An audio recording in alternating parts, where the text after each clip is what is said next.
就应该看全国唯一的高画质新闻台壹电视。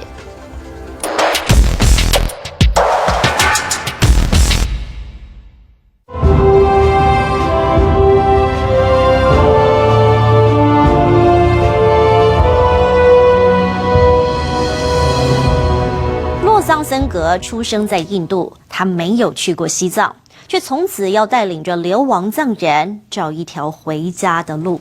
面对近来多起的藏人自焚事件，说到这里，他显得有点激动。他说不鼓励激进的手段，但大家有必要理解的是，自焚者采取激进的手段，这背后的动机跟无奈。洛桑森格接受了壹电视专访时，也向北京政府喊话：流亡政府不会消失，还要奋斗到最后一口气，直到成功争取藏人的自由为止。My first name Lobsang means kind-hearted, so I'm a kind-hearted lion. Kind-hearted, okay. So you won't hurt people, but very strong. Just like I will hurt if necessary, but normally I am kind-hearted. Okay. So I had maybe the strength of lion, but kind-hearted. That sounds good, right? We have freedom of speech, and we have a Tibetan saying, "Xingla zeba yuena, mila nundu yue," which means if there are some, let's say marks on trees. If you look at any tree bark, it's never smooth.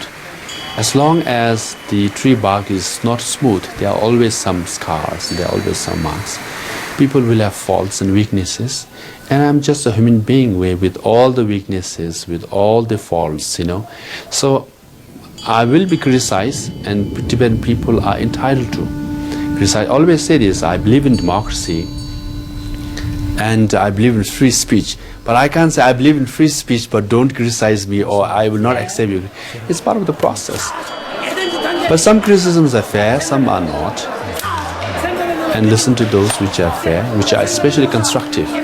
And which are not constructive, they're entitled to their views. And I have my right to ignore and move forward. As your position, people would think that as a Tibetan, you have to know Tibet very well. But actually, there is one thing that you haven't been there before. Yes. Maybe because of the political situation, now you cannot go there, even in the future. Yes. So how do you take the judgments that people have this kind of doubt toward you? Well, Jewish people didn't go to Israel for 2,000 years, but they are as Jewish as people living in Israel, in historical speaking. So I'm sure people in Taiwan also, many left for many reasons, and they were in exile and diaspora, but they were people of Taiwan as much as people who lived in Taiwan, you see. So I didn't choose to be born in exile. My parents were forced to go to exile, and I was born in exile. I didn't choose not to go to Tibet. I tried, but I was denied permission. Even though I was in Beijing, but I was not allowed to go, take 3 hours flight to go to Lhasa.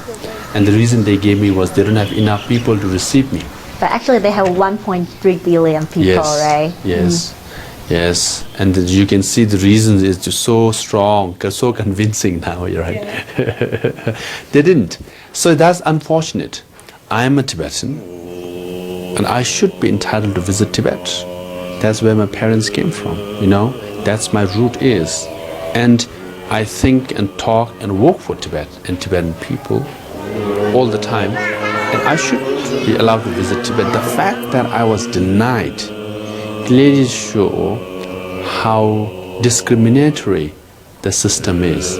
On the one hand, same people will make the allegation, oh, he has never visited Tibet, so how can you talk about Tibet? On the other hand, they don't allow you to visit Tibet. They say they don't have enough people to receive me, So first they deny you permission to visit Tibet, then they say, you have not been to Tibet. So, you can clearly see where the fault lies, and the fault is with them, with the Chinese government, and the solution is also with them. If they really want me to see Tibet, they should allow me to see Tibet, and I would have seen it in 2005, but they denied. That's the unfortunate part. Something people think will happen again is the self-immolation of Tibetans. And it's kind of very aggressive, and people have different opinions toward this kind of aggressive activity. For you, I know you declare not to do this kind of, sacrifice, but actually people regard it as a holy gesture to our nation, our country as a Tibet. So do you have different opinions now, or you still hold the original idea of self-immolation? Yeah, I think, self-immolation is a tragic form. Yeah. It is a very sad form. So as a human being, life is precious, and you don't want anyone to die like that, you see. So that's why the Tibet administration, us at least, the Kasha, we made several appeals and announcements and statements that we don't, not only encourage, we discourage drastic actions, including self-immolations, inside Tibet as well. And especially to Tibetans in free world, in exile. Because, in Tibet, why they're doing it is because there is no room for any form of protest. Hunger strike, rallies, demonstration, anything you do, paste a poster, Chinese authorities will come and arrest you, put you behind bars, and sometimes you get killed.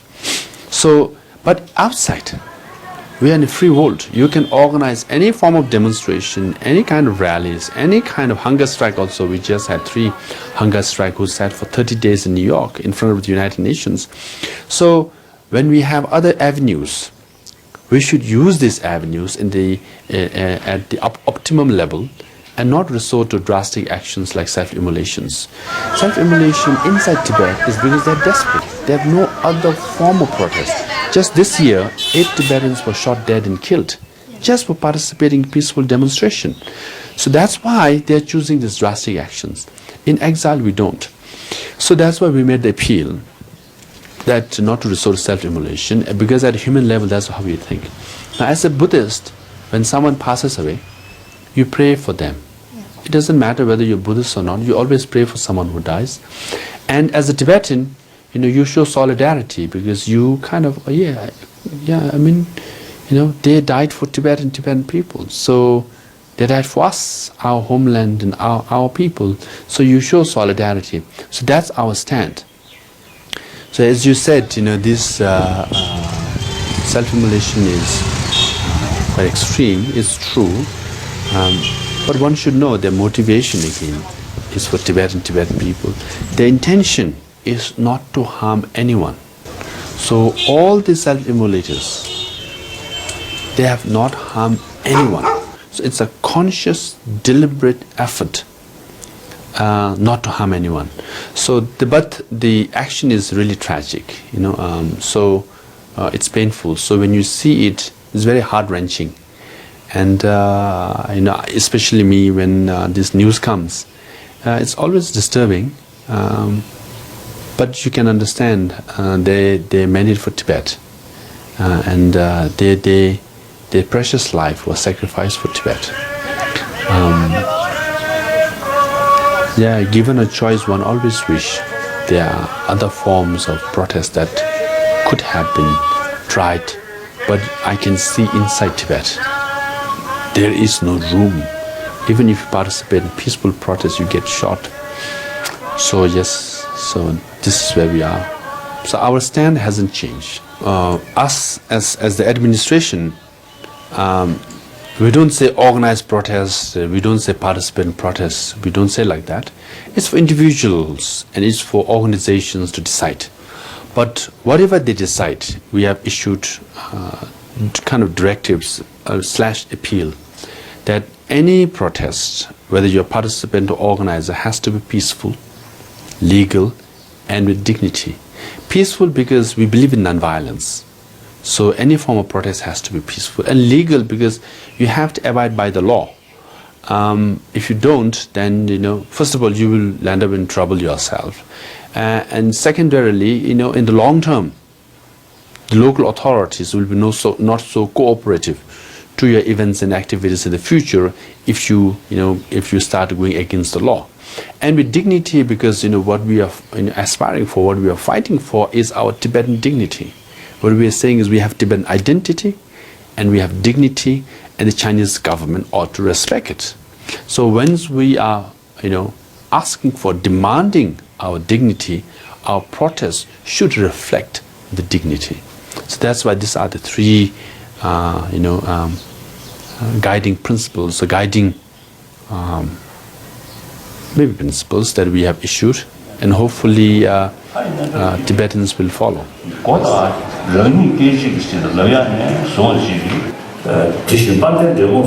Because the Chinese government, for some time at least the hardliners, thought all along that Tibet issue will disappear when His Holiness the Dalai Lama is no more. That's what they believed. And that's what some say also. Now, His Holiness said, wait a second, I have a different idea. I want to transfer my political power to a democratically elected leader, and I've invested in democratic system.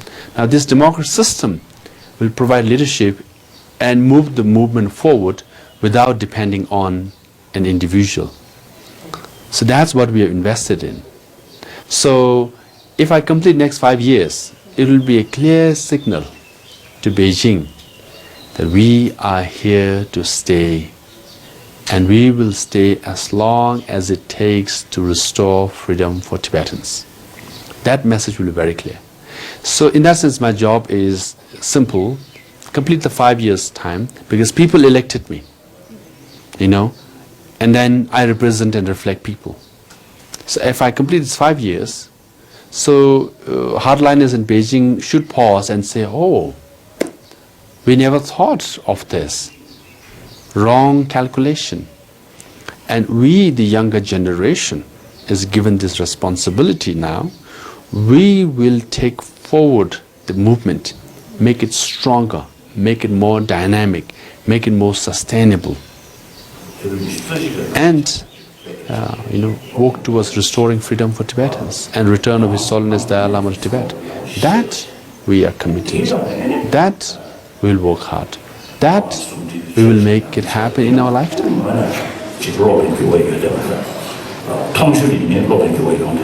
And I am proud to be born a Tibetan, and I proudly die as Tibetan. While I live, I'll work very hard for Tibet and Tibetan people, so that just before I die, when I look back, I want to die without regrets. Regrets that I could have done something for Tibet and Tibetan people.